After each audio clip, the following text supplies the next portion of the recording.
What are the biggest changes that you've seen in your lifetime to the oceans that you've known all these years? Well, in a way, it's kind of hard to generalize because some things have changed, some things have not changed. Some things have changed in one direction and kind of come back.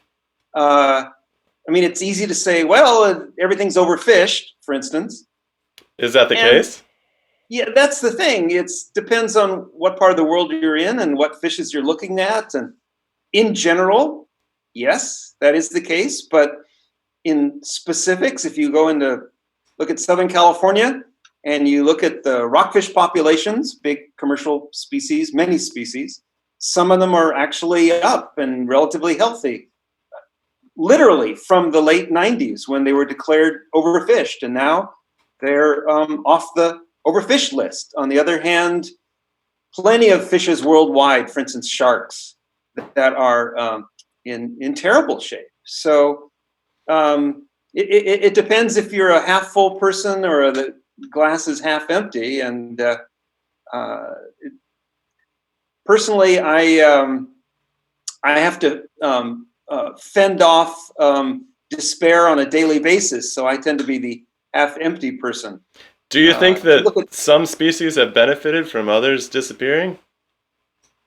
Well, that's a hypothesis anyway, and one that was very popular in the Sailor Sea in Puget Sound about 10 years ago, when everything was overfished, and then lingcod came back. Lingcod are a major predator on rockfishes, for instance, and so the lingcod population started to come back, but the rockfish population did not. And the theory was that the lingcod booming population were keeping down the rockfish. But that's just a hard one to know. Marine science is a very, very hard field. It's not, and no put down of people who repair transmissions and the like, but someone brings a transmission in and generally you know how to fix it. And at the end of the day, you fixed it and you go home and you go like, well, I repaired the transmission. Marine science tends to be much more complicated. Studies can last decades, really. And on a daily basis, you don't know what's going on. And even at the end of the study, you're not sure what's going on because there's so much variability and so many interactions that you're dealing with that it's hard to answer what sound like good but simple questions. There you go. Well, it's interesting because it seems like in the popular media on Earth, there's a lot of certainty about what marine biologists are saying about the oceans. Do you get that feeling? Sure, and but you can more you can globalize that in popular media, things that are gray don't read well and are not terribly popular. And in fact, you can extrapolate that to humans in general. I don't think humans deal with gray very well. I don't, and that may be if you take a purely genetic standpoint to many things, and maybe I do that too far. It may be that we're not built for grays, that we're not built for nuances. Can you We're build built more yourselves for nuances in the black and white. future? I'm I'm sorry. sorry? Go ahead. Can you build yourselves in the future for those gray areas? I don't know. Right now, though, politicians who are nuanced and sophisticated, they lose. They tend to lose.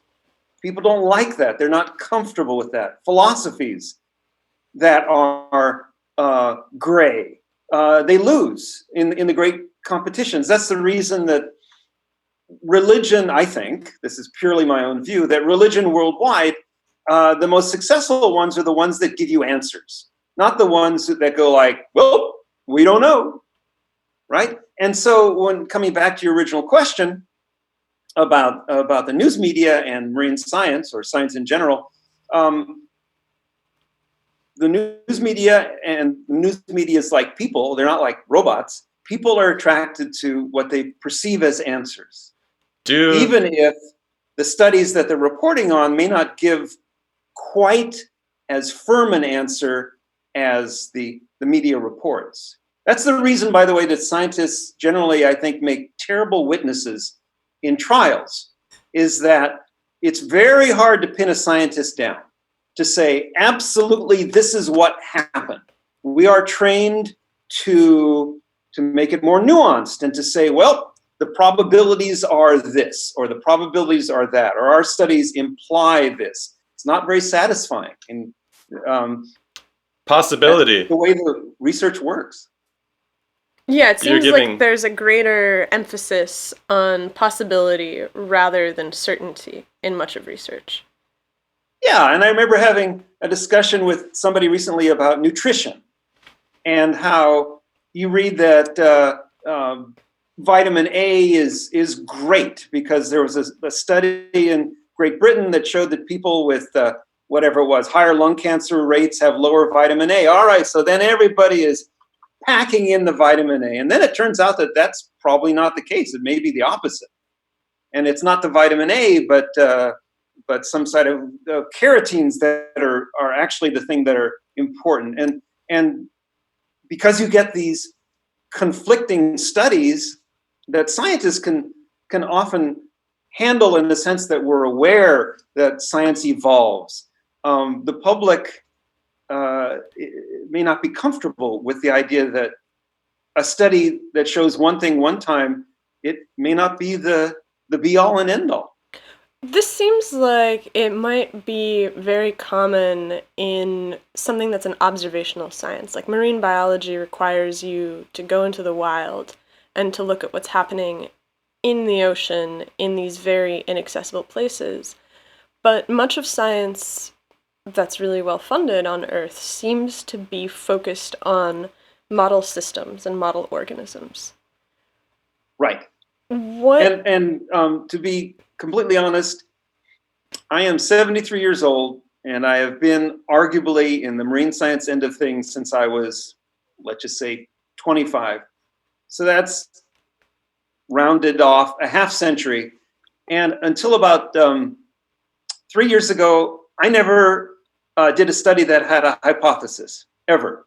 It was all observational. Hey, there's oil platforms off California. I wonder how they're serving as fish habitat. Not even any hypothesis, just like, it was like the old Andy Hardy movies from the 30s where Andy and his friends decided, let's have a musical performance in the barn, and by golly, there was Judy Garland. And it was like, hey, let's go and see if we can scam $300,000, and we'll go take a submarine and count fishes around platforms. Did you find Judy Garland? Just her bones, but not. Oh, I wondered what happened with her. Not her. I know. I was going to publish that, but Calmer had said, just don't get involved. And I think that was a wise move. Mm-hmm. So until, like I say, we actually did an experiment, it was all observational. And I think you're correct. If you work on model systems, if you work on Drosophila and you work on genetics of Drosophila, then it is clear. And you will, and I think, though I'm not an expert, I think you will get results that are more reproducible, that take less time to do. I remember my major professor at UCSB, who is a field ecologist and would spend 2 years looking at fishes at some reef. The department chairman, who was a molecular biologist, told him that if he couldn't publish 3 or 4 papers a month, then he didn't belong at the university, because this guy was working with petri dishes, right? Like petri dishes and a bunch of bacteria, and by golly, you can crank a lot of papers out. So there was a disconnect in his understanding of what science was about. Yeah. So your approach is much more natural philosopher, almost. This is something that doesn't really seem to appear a lot in the modern sciences. Yeah, and I've described this in an autobiographical essay that I was requested that I write, that it's much better to think of me as a vicar in 18th century or 19th century England who gave a a homily on Sundays, and the rest of the time studied spiders in his backyard. And man, that person knew a lot about spiders at the end of 50 years. And it's much better to think about me as you say, a natural historian, natural philosopher, who just goes out and finds stuff out. And this is part and parcel of the evolution that I had, where I started out as a fisherman and started out just being interested in fish from that point of view. And that evolved into just a general interest in stuff in the ocean. And somehow I pulled that scam off for my entire career.